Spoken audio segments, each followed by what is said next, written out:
Let me introduce to you, ladies and gentlemen, our keynote speaker for this morning, Mr. Mark Ryland. Mark is the Director, Chief Information and Security Officer in Amazon Web Services. Mark has been involved in global teaming of security architects who help their customers understand more deeply how Amazon Web Services builds and operates its highly secure cloud platform, and how they can best leverage that modern platform to enhance their own IT security.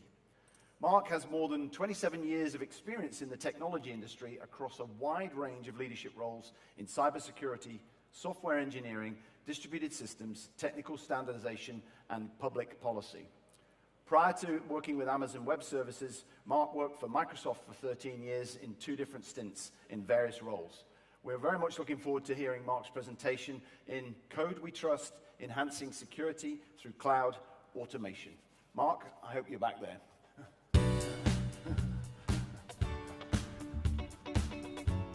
Here, sprinting to the lecture. Yes. Welcome, the floor is yours. Thank you. Thank you very much. Good morning, everyone. It's great to be here this morning to share with you some of my insights, our insights from Amazon Web Services. Obviously, we'll talk some about cloud and some of the technologies that we're working with, but I hope this theme is broader than that.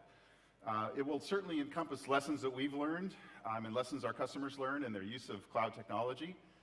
But these ideas are broadly applicable across cloud, across on-premises, across edge services, edge deployments. And really the theme is around improving security through automation. Increased automation, separation of duties, the use of microservices. We'll talk about all these themes in our time together. Another title for this keynote is Keeping Humans Farther Away from Data. Keeping them away from the data that they don't absolutely need access to. End users of a secure system need access to the data in the system, but the developers don't, the operators don't, the people who are surrounding that don't. And conversely, your operators don't need access to your source code, your people writing code don't need access to production systems. So the whole idea of these technologies and these processes and techniques is to more and more keep humans away from have them access only the absolute minimum set of data that they need to access, and create that separation, which then drives improvements across the whole security ecosystem. So I hope you've seen a picture like this before. This is the modern software factory, right? You have a continuous integration, continuous deployment pipeline with different elements, starting with source control and all the pieces around that, a build process, testing, et cetera, staging, production, and finally a maintenance model, which of course is really the same, full circle. So if you want to make a change or you want to maintain or update this new system that you've built using modern approaches, then you are simply doing a new code deployment. So you have this continuous life cycle for building a modern application. Now, where's the security box in this diagram? Anybody see a security box? Good. There's no security box here because security is part of every single step in this process, right? From the very beginning, you still have some specialization of skills, you still have security experts, security engineers, you still have compliance officials involved in this process, doing their job, making sure that these systems as they're deployed meet the compliance requirements of the organization. But those skilled professionals are part of this agile development process. They're there at the stand-up meetings, they're planning their improvements every sprint, their tools are running in this automated pipeline. So first of all, the security professional will say, okay, we're using some open source libraries in this process. We're going to build those from source. We're not going to take binaries from outside our organization. There's risk involved in that. We want to always build from source, and we want to run our security scanning tools over the source code even when we take a well-known open source library and bring it into our organization. Security tools are part of as I said, the build process. You're writing security tests as well as other types of tests that are part of the automated testing process. You're writing what are called canaries, which are pieces of code that run to test the system continually, even while in production. You're testing these systems in production all the time. If you're doing your job right, you will know before your customers do if there's something wrong with this application, because your canaries will notice a problem, fire alarm, and immediately engage with teams who can then fix problems. Now again, the fix may be, worst case, you got to log in and change something, but that's a break glass scenario. The proper way to fix things is to go back, change the source code, do a new deployment. So security is built into this entire process, and it's no longer a situation where people build applications and then throw it over the wall, and then the security people scratch their heads and say, oh, I guess we have to somehow build walls around this thing and make sure that it's okay. That's the old school that we're all trying to get away from. So security is really key here. Now, let's step back. I've been talking about sort of applications, right? Sort of an application.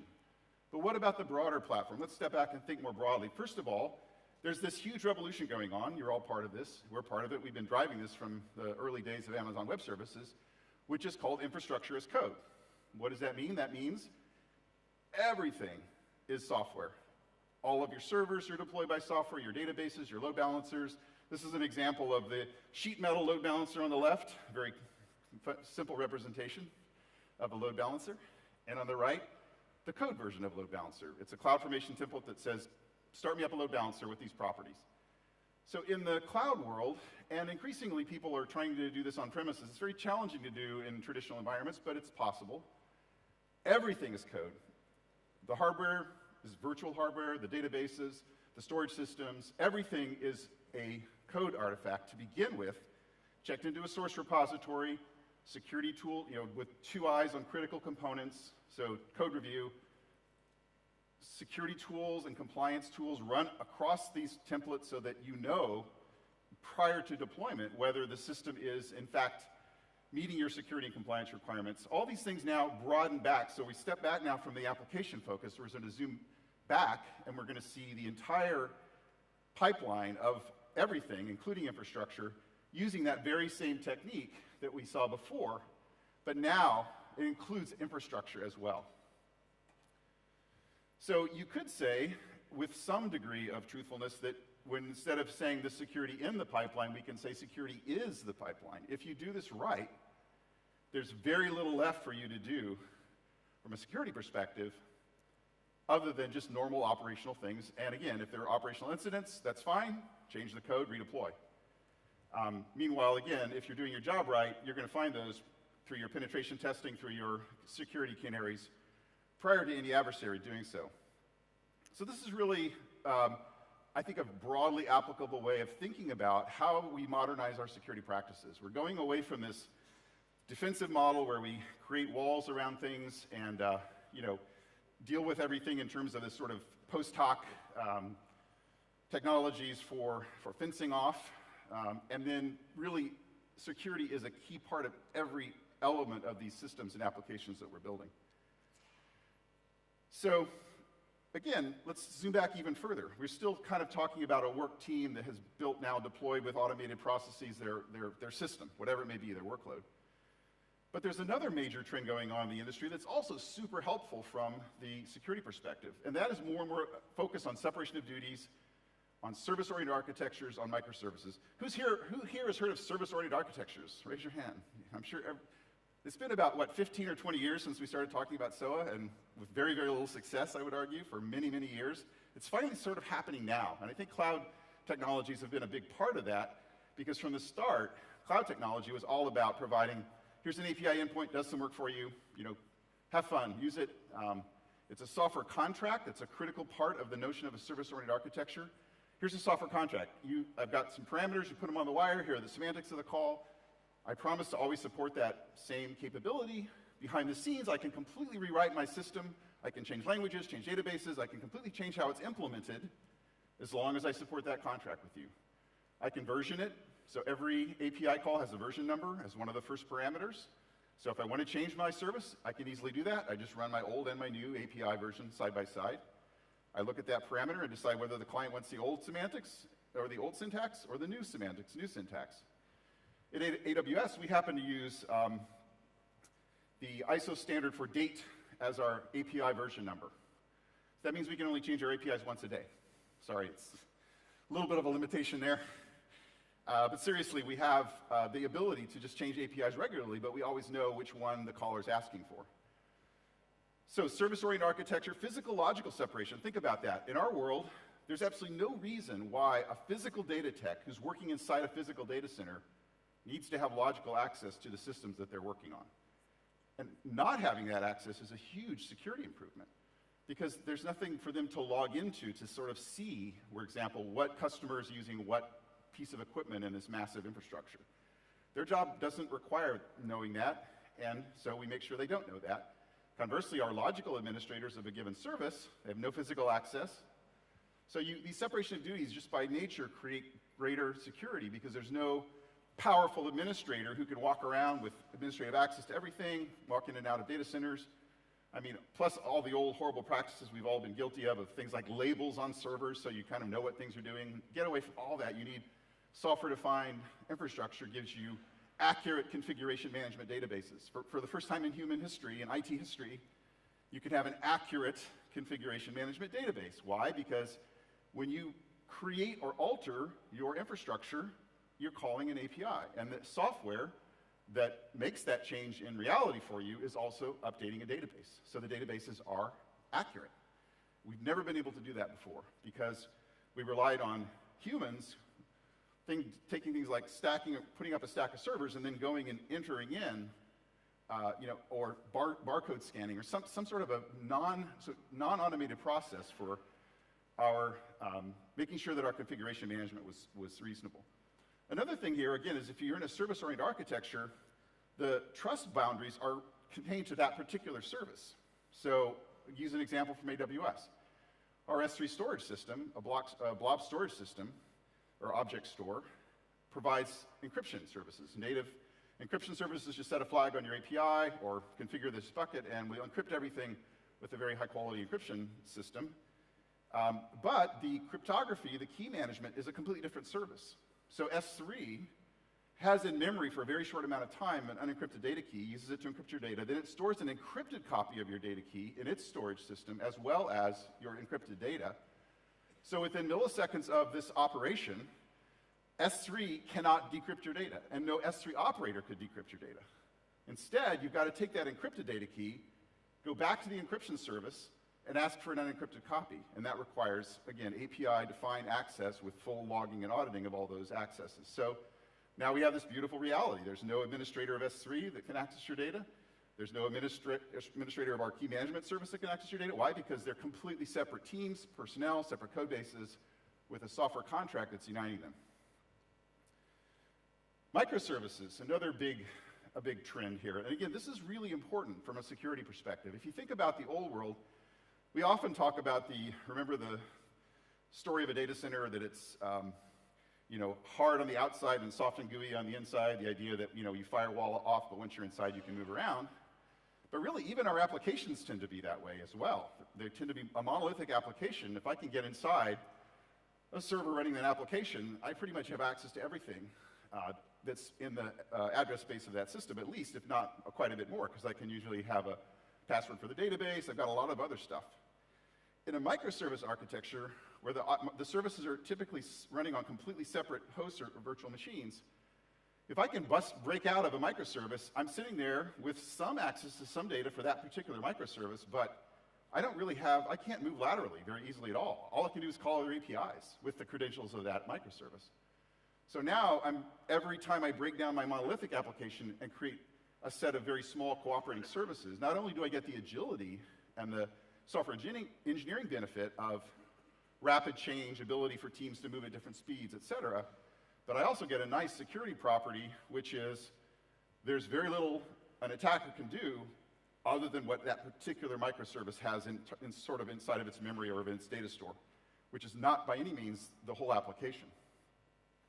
Another big trend, as you're aware of, is what we call serverless computing. This is one of those funny names that's sort of obviously false. Obviously, there's still servers running your code, but we manage that for you. So like our Lambda service, and other cloud vendors have similar services, you just upload functions to the cloud, and those functions operate on data that you stored in these highly scalable storage services, databases, blob stores, et cetera.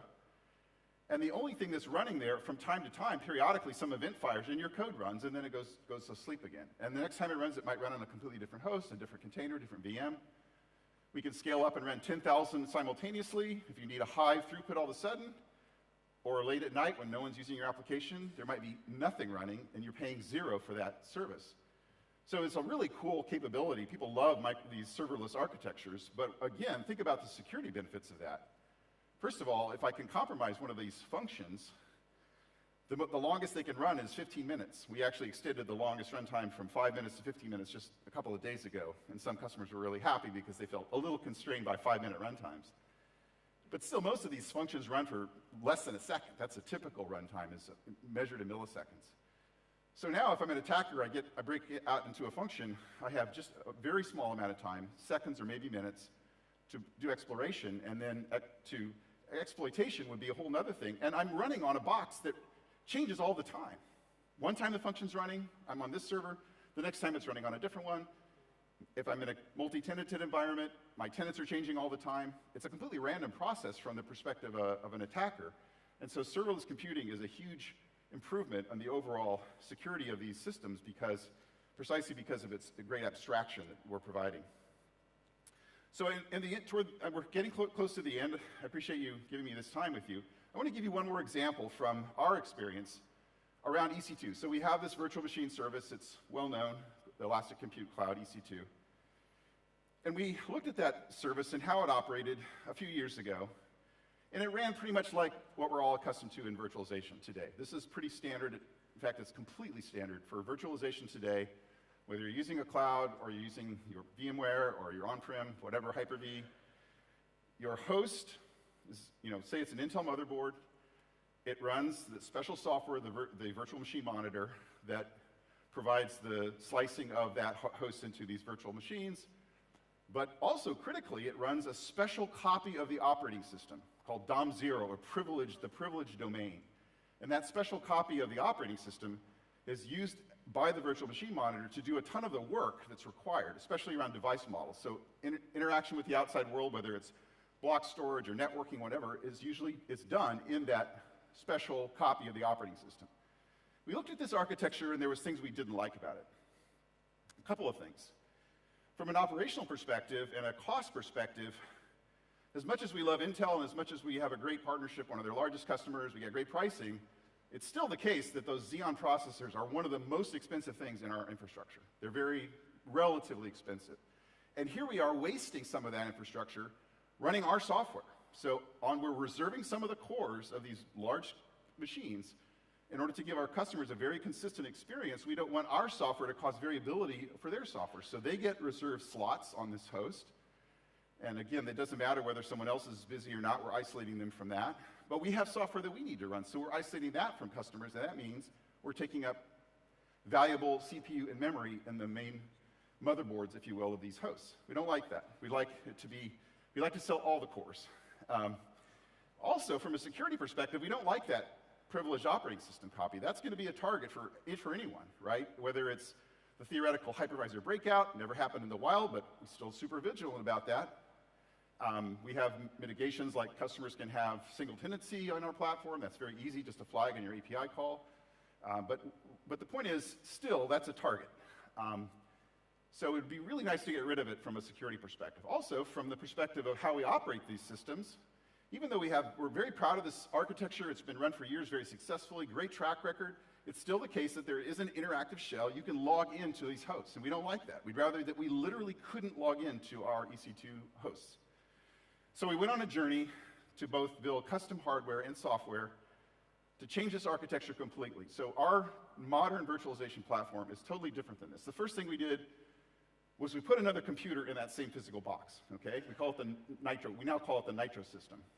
So there's another processor with its own memory, its own code, its own operating system, and it's doing a lot of the work that used to happen in that privileged operating system on the main host, on the main motherboard. First thing we did in our C3 generation several years ago was we offloaded all the networking to that other computer. So we have this virtual network technology we call VPC, where you get your own IP space, and it's all kind of this cool magic in terms of virtual networking. Well, there's a lot of code involved in making that work.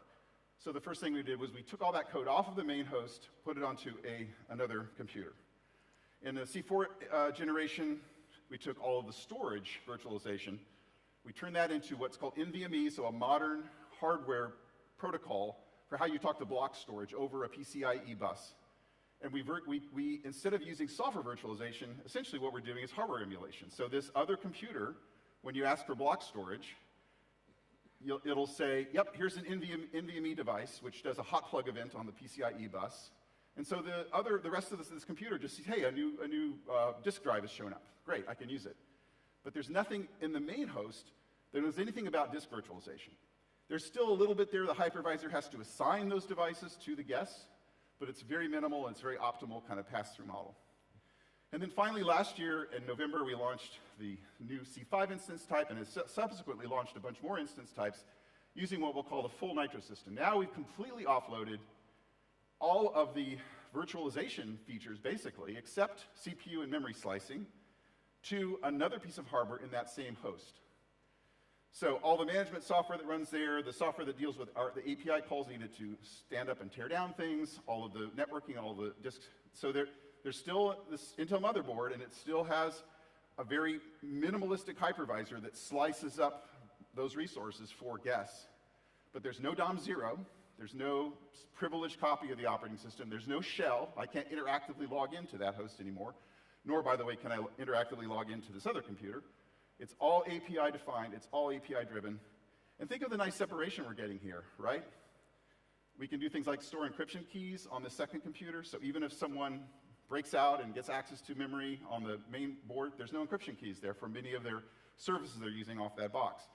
And similarly, the protections from going the other direction. So basically, you have these two untrusted computers are working together to provide virtualization services. But the virtualization, most of what's happening is happening through hardware emulation. Final step, by the way, as you might have guessed, is we don't need a hypervisor at all. So we have now bare metal instance types. There's still full EC2 instances that all the APIs work the same. The experience is almost identical. There's very few differences. Really small kind of edge parts of like CloudWatch and other things for experts we could talk about. But in general, they're just EC2 instances. But you get the whole Intel motherboard to yourself. You can run your own hypervisor, you can run your own whatever. It's completely yours, and as long as you occupy it, it's yours. And then when it comes time to recycle these, we have a lot of, as you might imagine, very carefully designed and architected systems to make sure that one tenant doesn't leave anything behind for the next tenant. So the point of all this is, again, getting humans away from data, microservices, decomposing systems into less monolithic kinds of things. So in this final state for this EC2 architecture, we have 100% API access, no interactive shell whatsoever on either of these hosts. Everything's authenticated, audited. And this decomposition is, again, this is just a microcosm of things we're doing all the time, things our customers are doing, perhaps more importantly, all the time, to build much more secure and sophisticated systems through these modern technologies and techniques. So thank you very much for your time. It's been a pleasure to be here, and I'll look forward to seeing you at the conference. Thank you.